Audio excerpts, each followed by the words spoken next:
பிரார்த்தனை செய்யும் போது அவசரப்படாமல் பிரார்த்தனை செய்யுங்கள்.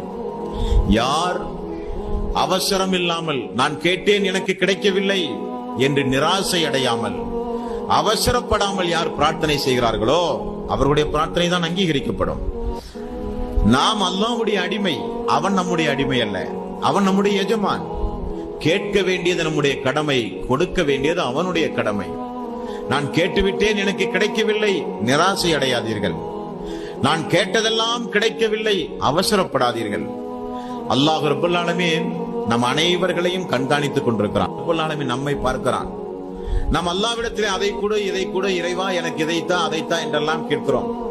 இதை இந்த நேரத்தில் கொடுத்தால் அவன் நன்றியோடு நடப்பானா?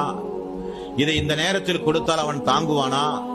இதை இந்த நேரத்தில் கொடுப்பதை காட்டிலும் இந்த நேரத்தில் கொடுப்பதுதானே அவனுக்கு சிறந்தது என்று சொல்லி ஒரு தாய் குழந்தையை வளர்ப்பதை போலத்தான் அல்லாஹ் நம்மை வளர்த்தி கொண்டிருக்கிறான். ஆகவே பிரார்த்தனை செய்யும் போது நாம எத்தனை நாளா கேட்கிறோம், அல்லாஹ் தரமாட்டேங்கிறானே. நாம் பல நாளா இதை கேட்கிறோமே, அல்லாஹ்வுடைய காதிலே விழலையா? நம்ம இத்தனை நாள் கேட்கிறோம், இனி கேட்டு என்ன பயன்? நிறைய பேர் துவாவே செய்ய மாட்டாங்க. கேட்டா துவா செஞ்சு என்னங்க பயனு?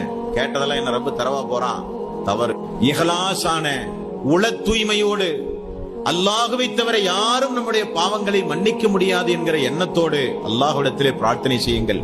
அல்லாஹ்வை பயந்து பணிவோடு ரகசியமாக கவனமாக பிரார்த்தனை செய்ய வேண்டும்.